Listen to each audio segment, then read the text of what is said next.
નમસ્કાર. અહીંયા આપણને એમસીક્યુમાં શું આપેલું છે? એમસીક્યુ છે બધો ખૂબ મોટા મોટી રકમનો, પરંતુ તેમાં સમજૂતી માત્ર એક પોઈન્ટ પૂરતી છે. જે આપણને ખ્યાલ હોય તો આપણે સીધો અને સરળતાથી એમસીક્યુ સોલ્વ કરી શકીએ.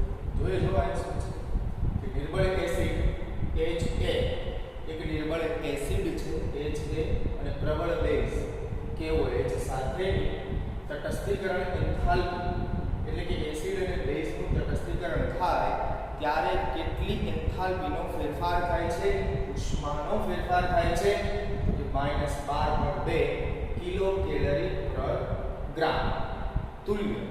અને અન્ય કોઈ નિર્બળ એસિડ HB, અહીંયા આપણી પાસે બે નિર્બળ એસિડ થઈ ગયા, એક તો થઈ ગયો HA અને એક તો થઈ ગયો HB. HB માટે તે મૂલ્ય એટલે કે પ્રબળ બેઝ સાથેનું KOH સાથેનું તટસ્થીકરણ કરતા -11.1 કિલો કેલરી પર ગ્રામ તુલ્ય છે. તો નીચેનામાંથી શું સાચું હશે?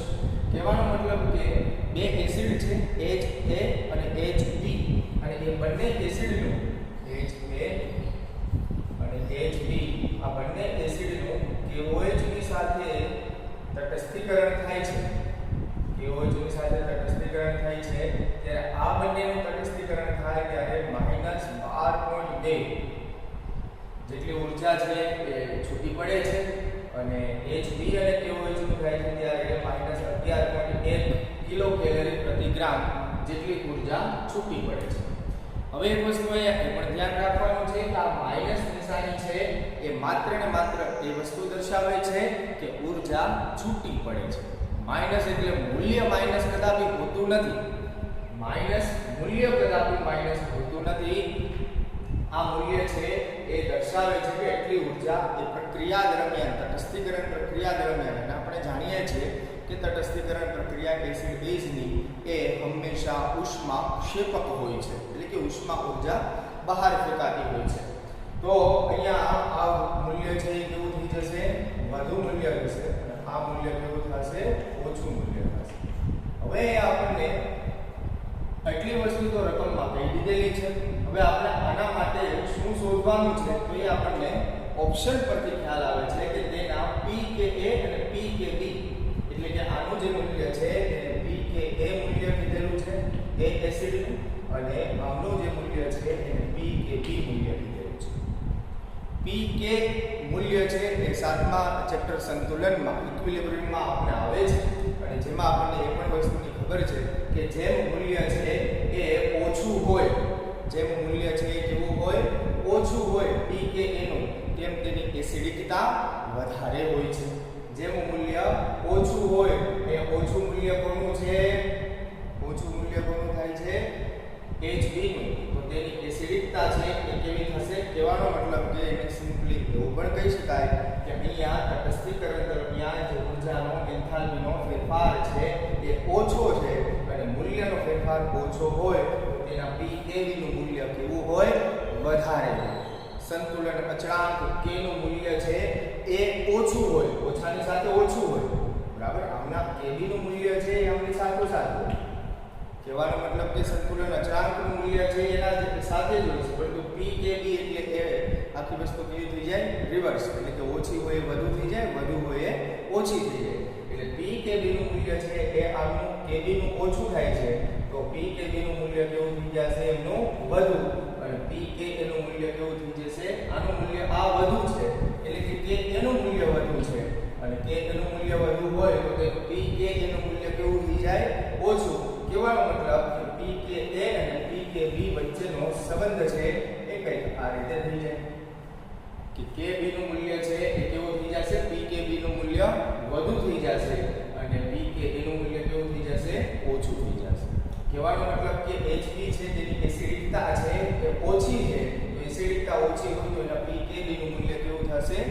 વધુ થશે, અને HB ની એસિડિકતા વધુ છે તો તેનું pKa નું મૂલ્ય ઓછું થશે. તો આ રીતે pKa pKb આન્સર બનશે. ઓપ્શન થશે લેસ ધેન વાળો B ઓપ્શન આન્સર થશે, બીજો ઓપ્શન આન્સર થશે. તો આ રીતે આપણે નક્કી કરી શકીએ છીએ.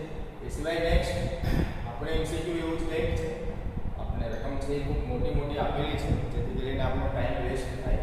આપણે વધુ ને વધુ વિચારીએ અને 1 મિનિટ 1.5 મિનિટ કરતાં વધારે સમય લઈએ.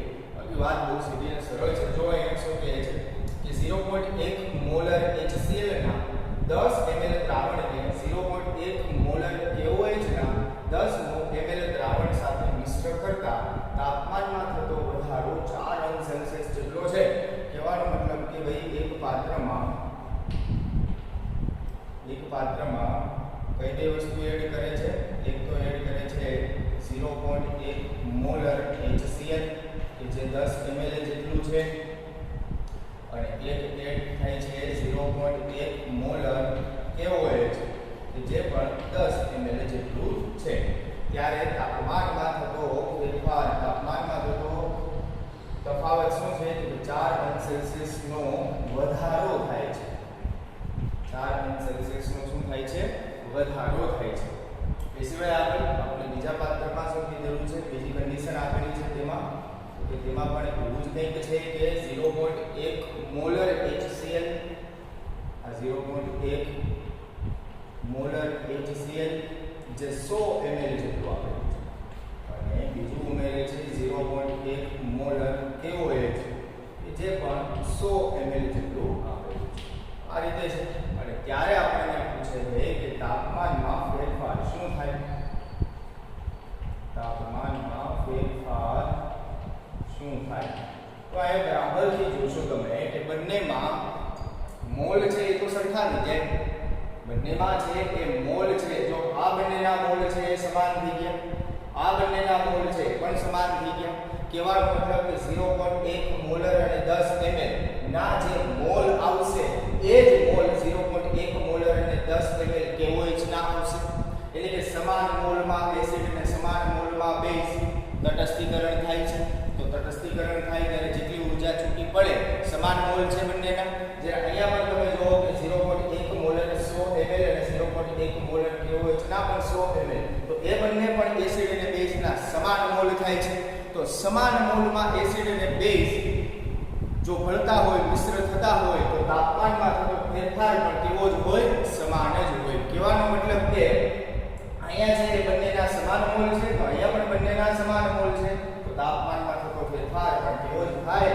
સમાન જ થાય. એટલે કે 4 અંશ સેલ્સિયસનો જ અહીં પણ વધારો જ થશે. બીજી એક વસ્તુ આ એમસીક્યુમાં આપણને ઓપ્શનમાં છે કે એવું પણ આપણે કરી શકીએ કે 4 અંશ સેલ્સિયસના બદલે 4 કેલ્વિન આન્સર આપેલો.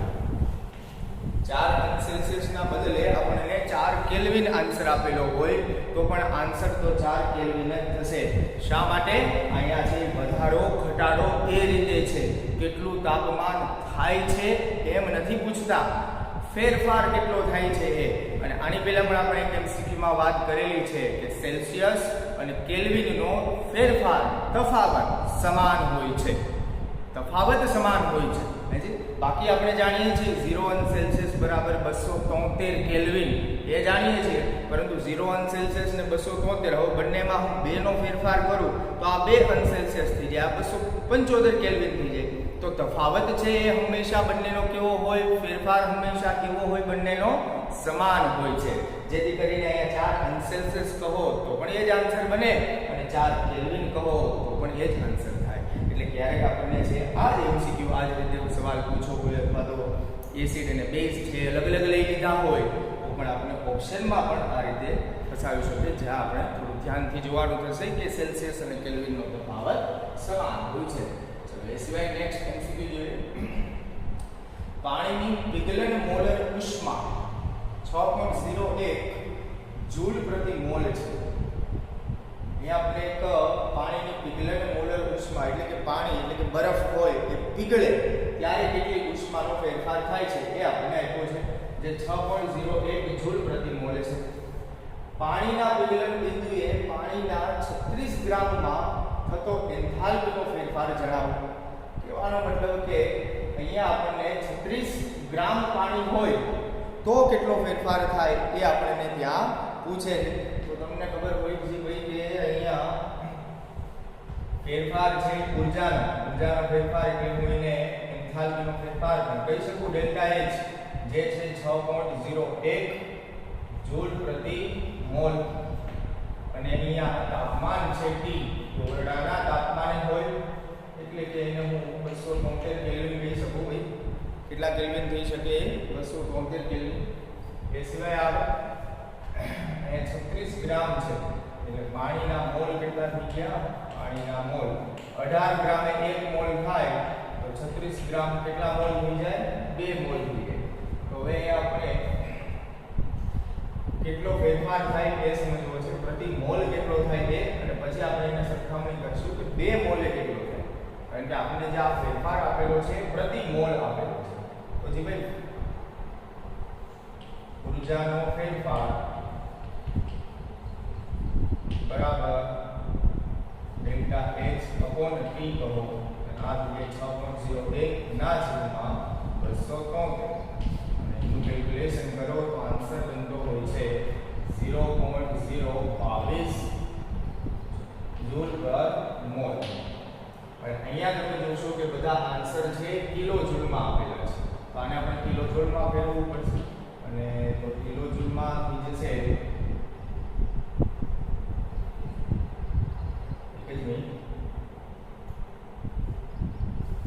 કિલો જૂલમાં આન્સર થઈ જશે 0.022 જૂલ પ્રતિ મોલ છે તો તેને કિલો જૂલમાં ફેરવીએ તો વધી જશે એટલે કે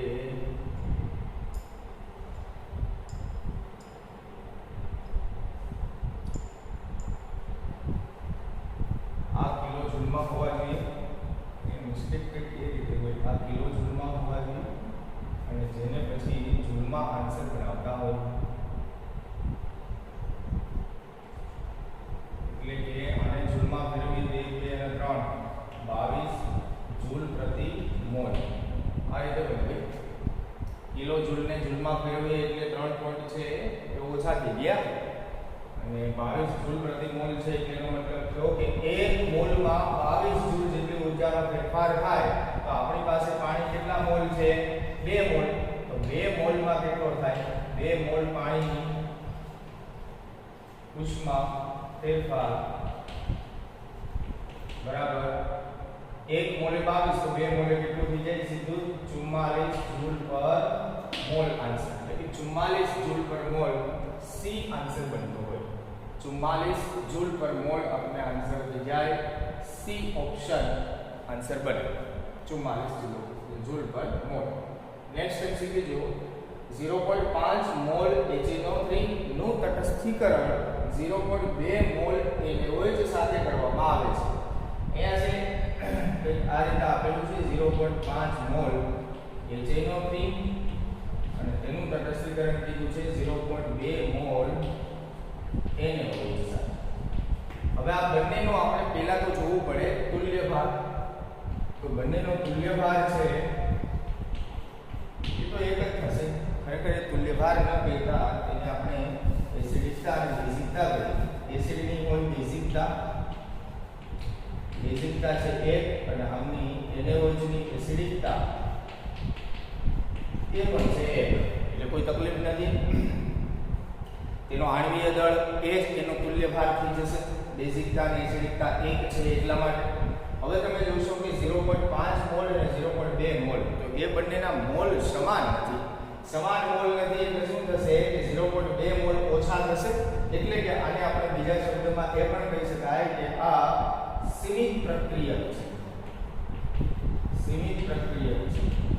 કે આ જ્યારે બંને પ્રક્રિયા આવશે એકબીજામાં મિશ્ર કરતા તો આ સીમિત પ્રક્રિયક છે એટલે કે આ જેટલો પ્રક્રિયક હશે એટલો જ સામે આ વપરાશે એટલે કે 0.2 મોલ NaOH ની સામે કેટલો વપરાશે HNO3 પણ 0.2 મોલ જ વપરાશે તો ખરેખર તો પછી આ બંનેનું મિશ્રણ થઈ જશે 0.2 મોલ HNO3 અને 0.2 મોલ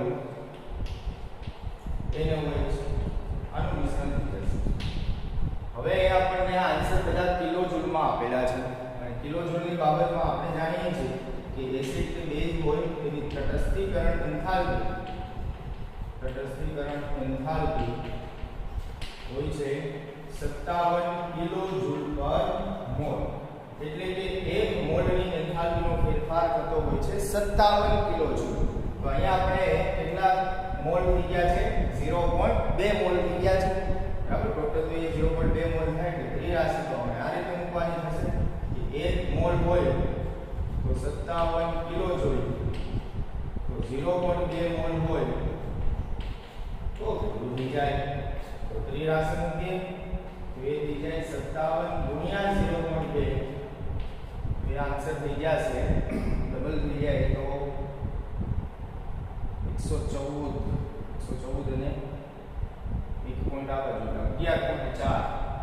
સી આન્સર બને 11.4 કિલો જૂલ જેટલો ઉર્જા બહાર થતો હોય. આન્સર થશે સી ઓપ્શન, ત્રીજો ઓપ્શન. અહીં આપણને MCQ માં શું આપેલું છે કે એક સ્ફટિકમય ઘન NaCl ની લેટિસ એન્થાલ્પી. આપણે જાણીએ છીએ કે ઘનાવસ્થામાં કોઈ હોય કે જે આયનીય બંધથી જોડાયેલું હોય તેની લેટિસ એન્થાલ્પી હોય છે. જેની NaCl છે આયનીય બંધથી જોડાયેલો હોય છે અને તે ઘનાવસ્થામાં હોય છે. તો તેની લેટિસ એન્થાલ્પી 180 કિલો કેલરી પ્રતિ મોલ છે અને દ્રાવણની એન્થાલ્પી 1 કિલો કેલરી પ્રતિ મોલ છે. એટલે કે NaCl નું જે દ્રાવણ બને એ 1 કિલો કેલરી પ્રતિ મોલ છે. તો હવે આપણને કહે છે કે Na+ અને Cl- ની હાઇડ્રેશન એન્થાલ્પી 3:2 હોય. કેવા પ્રમાણમાં હોય? 3:2. એટલે કે 3 થઈ જાય Na+ નો અને 2 થઈ જાય Cl- નો પ્રમાણમાં છે. તો Na+ આયનની હાઇડ્રેશન એન્થાલ્પી શોધો. તો આપણે માત્ર Na+ ની શોધવાની છે. એટલે કે 3:2 છે એમાંથી આપણે માત્ર 3 વાળી એટલે કે Na+ વાળી શોધવાની છે. તો પહેલા તો અહીંયા આપણે આ 3:2 છે એટલે એના પરથી ધારવું પડશે કે Na+ ની હાઇડ્રેશન એન્થાલ્પી આપણે ધારી લઈએ 3x અને Cl- ની હાઇડ્રેશન એન્થાલ્પી 2x. હવે આ બંનેનો સરવાળો થાય એટલે કે NaCl ની હાઇડ્રેશન એન્થાલ્પી એટલે થઈ જશે 3x + 2x = 5x. આ થઈ ગઈ.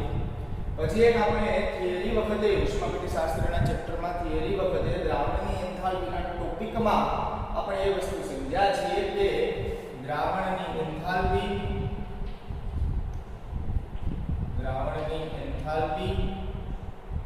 બરાબર હાઇડ્રેશન એન્થાલ્પી એટલે અહીંયા તો કોની હશે? NaCl ની હોય is પ્લસ લેટિસ એન્થાલ્પી. તો હાઇડ્રેશન એન્થાલ્પી દ્રાવણની એન્થાલ્પી તો 1 છે જે અહીંયા આપેલી છે. હાઇડ્રેશન એન્થાલ્પી આપણને મળી 5x અને લેટિસ એન્થાલ્પી છે 180. તો હવે એમાંથી 5x થાય 180 છે આ બાજુ આવે તો માઈનસ થઈ જશે અને x ને કરતા બનાવીએ તો x = -180 ને ભાગ્યા 5 થઈ જશે એટલે -180/5 એટલે એપ્રોક્સિમેટ આન્સર થશે -35.9 કિલો કેલરી પ્રતિ મોલ. તો શું આ આન્સર આવી ગયું? ના જીવી. આ તો જે x આવ્યું એ તો આપણે NaCl માં જે 3x અને 2x છે એની સાથે જે x છે તેની કિંમત આપણને મળી. હવે અહીંયા આપણે શોધવાનું છે માત્ર ને માત્ર સોડિયમ પ્લસ આયનની હાઇડ્રેશન એન્થાલ્પી. એટલે કે સોડિયમ પ્લસ NaCl ની Na+ ની હાઇડ્રેશન એન્થાલ્પી તો કેટલી કીધી છે? ધારી છે આપણે 3x. તો અહીંયા આપણે x ની કિંમત આ મૂકશું તો આન્સર આવી ગયો. હજી તો આગળ ઉપર આપણે હવે શું કરવાનું થશે? તો કે જે ભાઈ Na+ ની હાઇડ્રેશન એન્થાલ્પી = 3x = 3 * -35.9 અને એ બંનેનું કેલ્ક્યુલેશન કરીએ એટલે ઓલમોસ્ટ 36 છે 70 105 107 ની ઉપર જઈએ 107.4 -107.4 કિલો કેલરી પ્રતિ મોલ જેટલો આન્સર બની રહે. કેટલો આન્સર બની રહેશે ભાઈ? -107.4 કિલો કેલરી પ્રતિ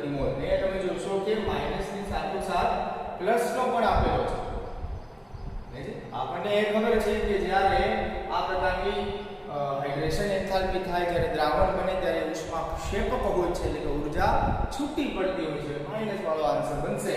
તો અહીંયા તો માઈનસ વાળો આન્સર થઈ ગયો 107.4 વાળો -107.4 ડી ઓપ્શન ચોખ્ખો ઓપ્શન કિલોકેલરી પ્રતિ મોલ વાળો. અહીંયા જો આપણને Cl માઈનસ ની પણ શોધવાની કીધી હોય તો એ કેટલી આવી જાય? તો કે x ની કિંમત છે 35.9 જે માઈનસ વાળી, એ હવે 2x માં મૂકી તો 35.9 નું ઓલમોસ્ટ ડબલ એટલે કે 36 નું 72, 72 થી થોડું એવું ઓછું માઈનસ વાળું એટલે 71.6. આ કોની આવી જાય? Cl માઈનસ ની હાઇડ્રેશન એન્થાલ્પી આવી જાય, ક્લોરીન આયનની આવી જાય. આ રીતે આપણે હાઇડ્રેશન એન્થાલ્પી આ દ્રાવણની એન્થાલ્પી વાળા સમીકરણ પરથી સૂત્ર પરથી આપણે મૂકી શકીએ છીએ, શોધી શકીએ છીએ. નેક્સ્ટ જોઈએ ભાઈ શું કહે છે? HCl ની NaOH સાથેની તટસ્થીકરણ એન્થાલ્પી x છે. કહેવાનો મતલબ કે અહીંયા આપણને એવું ધારવાનું થાય કે 1 મોલ HCl અને 1 મોલ NaOH એ બંને જ્યારે એકબીજા સાથે તટસ્થીકરણ પામે ત્યારે એન્થાલ્પીનો ફેરફાર કેટલો છે? x જેટલો છે. તો હવે કહે છે કે જ્યારે 500 ml 2 normal HCl 250 ml 4 normal NaOH ઉમેરતા એટલે કે મિશ્ર કરતા થતી ઉષ્માનો ફેરફાર શું હશે? તો જોઈએ ભાઈ ઓપ્શન પરથી તો આપણને એવું લાગે કે તેનાથી 500 ગણી થઈ ગઈ, 100 ગણી છે કે એટલી જ છે કે 10 ગણી છે, એ આપણે જોવાનું. તો હંમેશા યાદ રાખજો જે ભાઈ આ રીતના એક્ઝામ્પલ હોય, MCQ હોય ત્યારે આ જે આપણને આપેલું હોય તેના મોલ શોધી લેવાના. મોલ શોધી લઈએ એટલે આપણને કામ આસાન બની જાય. તો પહેલા તો આપણે આ જે કંઈ આપેલું છે તેના પરથી આપણે મોલ શોધવાના થશે. મોલ શોધીએ તો જોવા એ નોર્માલિટી વાળું છે. તો નોર્માલિટીનું તો સૂત્ર કંઈક આવું થઈ જાય છે ટૂંકમાં કે મોલ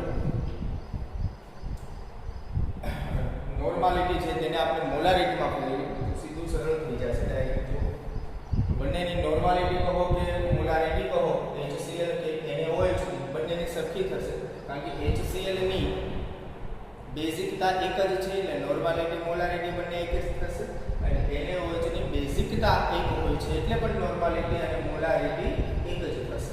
તો ચાલો જોઈએ અહીંયા તો જોઈએ આપણે. તો આને હું કહી દઉં 2 મોલર HCl અને 500 ml દ્રાવણ. ત્યારે આ છે પ્લસ તેની સાથે 4 મોલર NaOH અને 250 ml દ્રાવણ. જોજી યાર. તો હવે આપણે બંનેના મોલ શોધીએ. મોલ બરાબર તો આપણે આ સૂત્ર જાણીએ છીએ, એટલે કે મોલર બરાબર મોલ ને ભાગ્યા લીટર. લીટર એટલે કે દ્રાવણનું કદ. બરાબર. તો અહીંયા તો આપણે બંનેના મોલ શોધવાના છે. તો મોલ બરાબર થઈ જશે મોલર ગુણ્યા લીટર એટલે કે દ્રાવણનું કદ. તો બંનેમાં મૂકીએ મોલર ગુણ્યા લીટર, મોલર ગુણ્યા લીટર. તો મોલર છે અહીંયા તો 2, લીટર છે 1/2. લીટરમાં હોય ને ml માં છે 1/2 થશે, અને અહીંયા થશે મોલર 4 અને યાદ રહી જશે 1/4. તો જો ભાઈ બંનેના મોલ કેટલા આવી ગયા? 1 મોલ 1 મોલ આવી ગયા. તો બંનેના 1 મોલ 1 મોલ આવી ગયા. તો વાર્તા પૂરી થઈ ગઈ.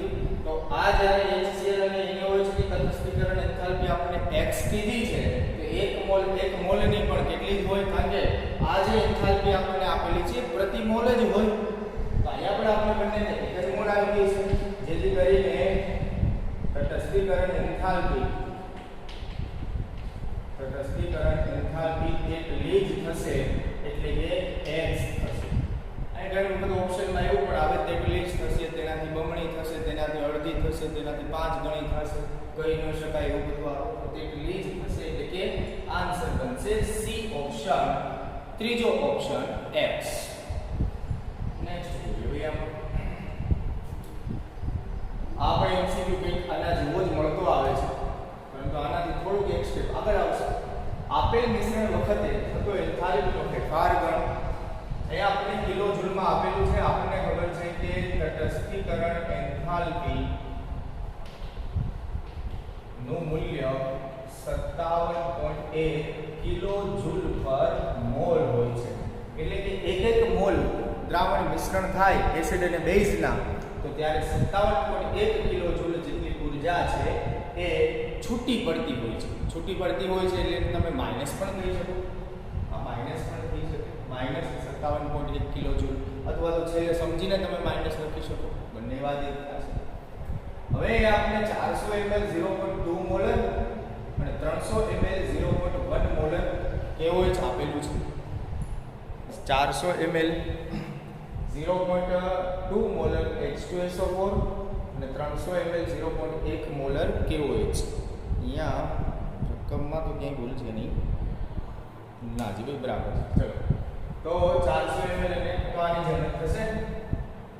અહીંયા આપણે વળી પાછું એ લખી કે 0.2 મોલર H2SO4 જેનું 400 ml કદ છે, અને આ બીજા છે 0.1 મોલર KOH જેનું 300 ml કદ છે. અહીંયા એક વસ્તુનું ધ્યાન રાખશો જી, આ બંનેને કમ્પેરિઝન નહીં કરી શકાય, સરખાવી નહીં શકાય. શા માટે? તો જો અહીંયા એનું કારણ છે કે અહીંયા જેને સરખાવતા હતા ને HCl અને NaOH ને, તે બંનેની એસિડિકતા અને બેઝિકતા એક જ હતી. જ્યારે અહીંયા એસિડિકતા અને બેઝિકતા એક નથી, આની બેઝિકતા 2 છે અને આની એસિડિકતા 1 છે. કહેવાનો મતલબ એ દ્રાવણને સરખાવવા માટે આપણે તે બંનેને સપ્રમાણતામાં ફેરવવા પડશે, અને સપ્રમાણતામાં ફેરવીએ તો આપણને ખબર છે કે સૂત્ર તો આ છે. સપ્રમાણતામાં ફેરવવા માટે m n/2 H2SO4 માટે બેઝિકતા 2, તો એમાં નોર્માલિટી શોધવી હોય તો m = 2 એટલે કે મોલારિટી ગુણ્યા 2 થઈ જશે. તો આ જે છે એને હું આ રીતે પણ ફેરવી દઈ શકાય. 0.4 નોર્મલ H2SO4 400 ml કદ, અને આ નીચે છે 0.1 નોર્મલ KOH અને 300 ml. લો જો યાર 0.4 નોર્મલ અને 400 ml, 0.1 નોર્મલ અને 300 ml. તો એ રીતે, કારણ કે આમની તો એસિડિકતા એક જ હોય એટલે મોલારિટી અને નોર્માલિટી તો સમાન જ થઈ જશે. એટલે હવે આપણે ધ્યાન રાખવાનું છે આ, એટલે આપણને અહીંયા ઘણી વખત MCQ માં આ પણ કમ્પેરિઝન કરવાનું થતું હોય નોર્માલિટી. તો હવે તો આપણે જાણીએ છીએ કે આમના મોલ કેટલા થઈ જાય, તો કે મોલ = થઈ જશે નોર્મલ ના પર જે આરામ એટલે કે તુલ્યાંક મળી જશે. નોર્માલિટી છે 0.4 या 400, તો આ તો થઈ જશે 1.40 તો 160 થઈ જશે. મોલ કહો અથવા તો કહો આને તુલ્યાંક, આ તુલ્યાંક પણ કહી શકો ભાઈ, પણ વાત એક જ બનશે. ત્યારે અહીંયા થઈ જશે નોર્મલ કદ, નોર્મલ છે 0.1 ગુણ્યા 300 એટલે કે 30 મોલ એટલે કે 30 તુલ્યાંક થઈ ગયું. હવે આપણને ખબર છે કે જ્યારે એ બંને મિશ્રણ થાય ત્યારે જો આના 30 મોલ હોય તો આને 160 મોલ કઈ મિશ્રણ ન થાય, આના 30 મોલ હોય તો આના પણ કેટલા જ મોલ છે એ મિશ્રણમાં તટસ્થીકરણ અનુભવે 30 મોલ જ. કહેવાનો મતલબ કે આખા મિશ્રણમાંથી કેટલા મોલનું જ તટસ્થીકરણ થશે, તો કે 30 મોલનું જ તટસ્થીકરણ થશે. હવે આપણે એક વસ્તુ આ જાણીએ છીએ, 1 મોલમાં -57.1 કિલોજૂલ પર મોલ થશે. જો આનું કેલ્ક્યુલેશન હવે અહીંયા નીચે લખું છું આ બાજુ, તો આના પરથી શું કહી શકાય, જેથી 30 મોલ એસિડ પ્લસ બેઝ નું તટસ્થીકરણ થશે. બરાબર. તો હવે આપણે તેની રાશિ મૂકી દેવાય કે 1 મોલ હોય તો તેની તટસ્થીકરણ ઊર્જા -57.1 કિલોજૂલ થતી હોય, તો 30 મોલ હોય તો કેટલી થાય? -57.1 ગુણ્યા 30, ઓલમોસ્ટ 3 ગણું 36, 180 થી થોડું ઓછું કિલોજૂલ જ છે, અને માઇનસ નું માઇનસ આન્સર આવે